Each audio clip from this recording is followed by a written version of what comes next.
Um segmento de fio reto de densidade linear 7 vezes 10 a menos 2 kg por metro encontra-se em repouso sobre uma mesa, na presença de um campo magnético horizontal uniforme, perpendicular ao fio e de módulo 20 Tesla, conforme a figura.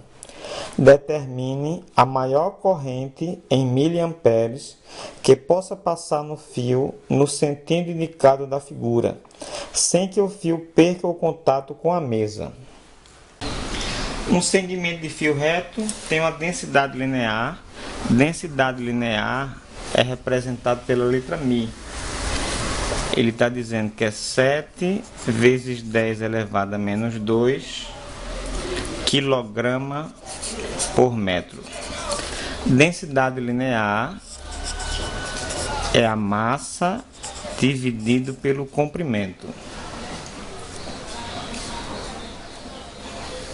Na presença de um campo magnético horizontal uniforme perpendicular ao fio e de módulo, então o campo magnético ele está dizendo que é de 20 Tesla. 20 Tesla. Conforme a figura. Determine a corrente elétrica. Está querendo saber quanto é a corrente elétrica em miliampere.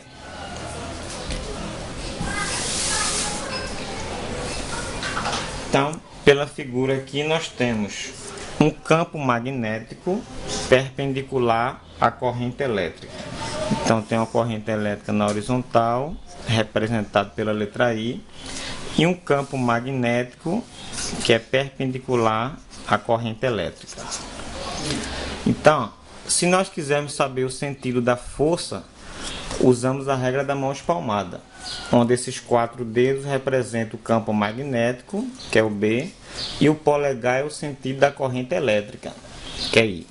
Então vai aparecer uma força, a força é na palma da mão. Então a força vai ser perpendicular e direcionado para cima. Mas o fio tem massa. Se tem massa, ele tem peso. Então,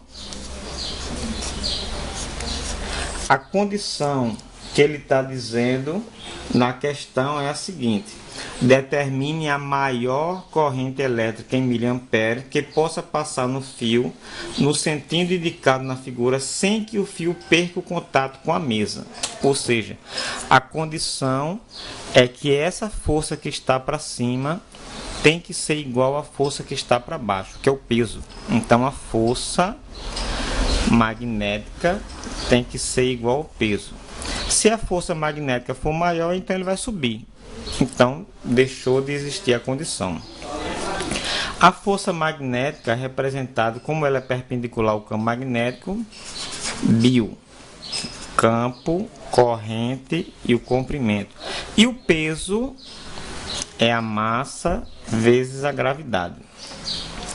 Como ele está querendo calcular a corrente elétrica, I vai ser M vezes G. B e L está multiplicando, passa para o outro lado dividindo. Mas quem é M dividido por L? Nós já vimos aqui do comecinho. M dividido por L é a densidade linear. Então I vai ser a densidade linear vezes a gravidade dividido pelo campo magnético. Então vamos substituir. I, que é a corrente elétrica, vai ser a densidade linear, que ele deu que é 7 vezes 10 a menos 2, vezes G, que é a gravidade, que é 10, dividido pelo campo magnético. O campo magnético é 20. Posso cortar esse zero com esse. Então vai ficar 7 dividido por 2. A metade de 7 é 3,5. Vezes 10 elevado a menos 2. Então essa é a corrente elétrica. Só que ele pediu para calcular em miliamperes. Mili é o submúltiplo 10 a menos 3. Então vou deslocar essa vírgula entre 3 e o 5, vou passar para a direita. Então vai ficar 35. Uma casa para a direita e multiplicar por 10 a menos 1. Menos 1 menos 2 dá menos 3. Então, 10 elevado a menos 3 é exatamente o mili. Então, a corrente elétrica é de 35 miliamperes. Até a próxima.